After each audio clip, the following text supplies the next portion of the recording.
Who are you? Have you ever asked yourself, do you really know who you are? Who are you?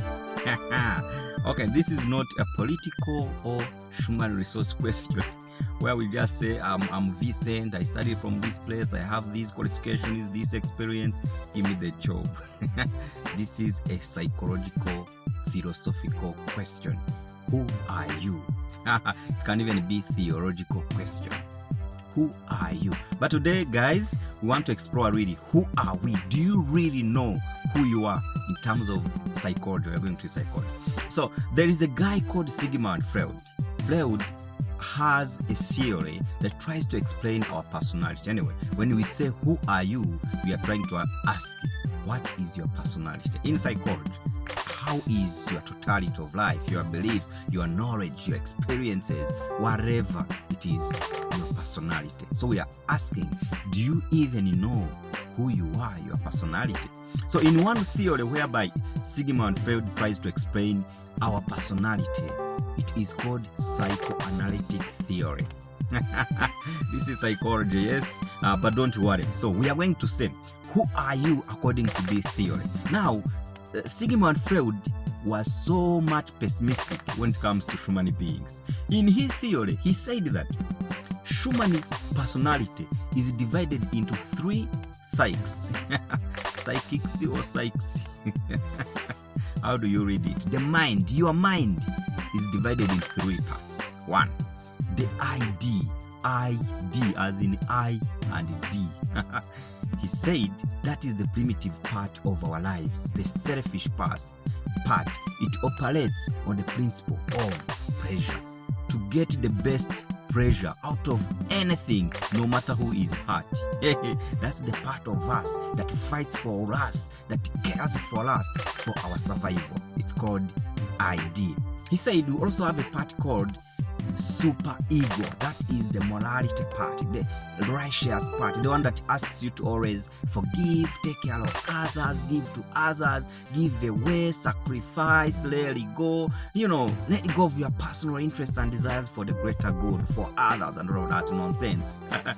Yes, called super ego, too much righteous. And then there is the one that balances both the primitive requests, our desires to have everything at the cost of everyone, and the other desire to please everyone at the cost of our lives.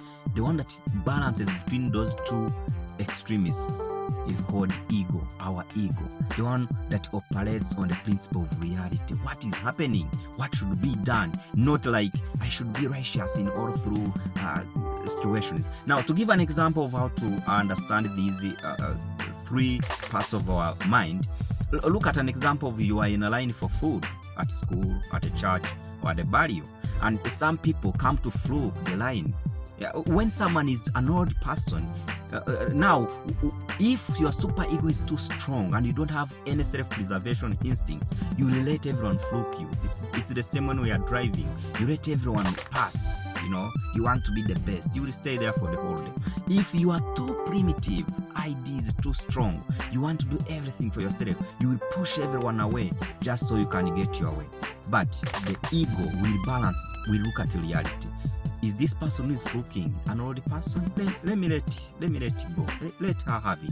But if 1, 2, or 3 people do the same, you will say, no, stop, it's my turn. That is the reality. It is the ego. When you're on the road, you are like to be patient for 1 or 2 persons, they pass. The third one, I say, no, it's not also my turn.